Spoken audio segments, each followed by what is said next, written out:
Pick up your damn suffering and bear it.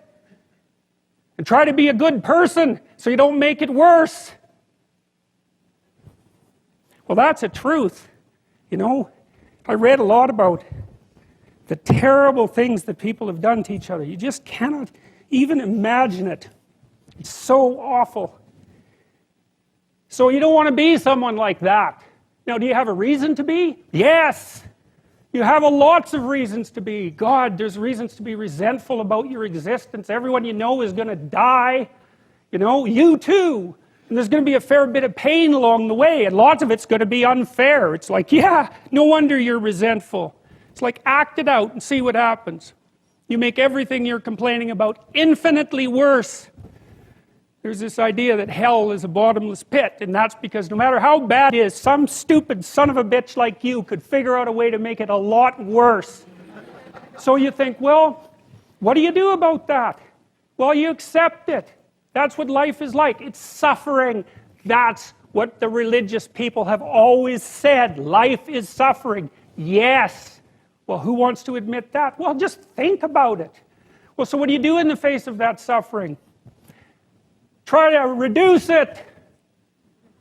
Start with yourself. What good are you? Get yourself together for Christ's sake so that when your father dies, you're not whining away in a corner and you can help plan the funeral and you can stand up solidly so that people can rely on you. That's better. Don't be a damn victim. Of course you're a victim. Jesus, obviously. Put yourself together. And then maybe if you put yourself together, you know how to do that. You know what's wrong with you, if you'll admit it. You know there's a few things you could like polish up a little bit, that you might even be able to manage in your insufficient present condition. And so you might shine yourself up a little bit, and then your eyes will be a little more open, then you can shine yourself up a little bit more, and then maybe you could bring your family together instead of having them be the hateful, spiteful, neurotic, infighting batch that you're like doomed to spend Christmas with. So then you fix yourself up a little bit, kind of humbly, because, you know, God, you're a fixer-upper if there ever was one. And then you got to figure out, well, can you figure out how to make peace with your idiot brother? And probably not, because he's just as dumb as you, so how the hell are you going to manage that? And so then maybe you get somewhere that way, and your family's sort of functioning, and you find out, well, that kind of relieved a little bit of suffering, although it reduced the opportunities for spiteful revenge, and that's kind of a pain in the neck.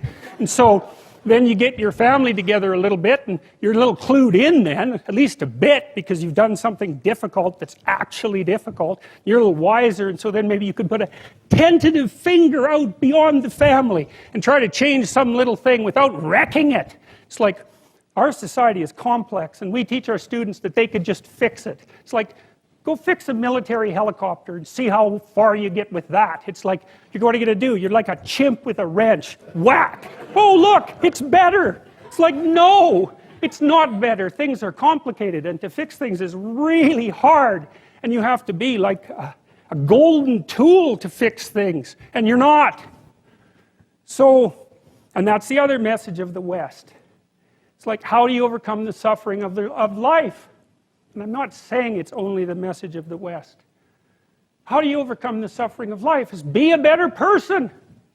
That's how you do it. Well, that's hard. It takes responsibility. And I think, you know, if you said to someone, you want to have a meaningful life? Everything you do matters. That's the definition of a meaningful life. But everything you do matters. So you're going to have to carry that with you.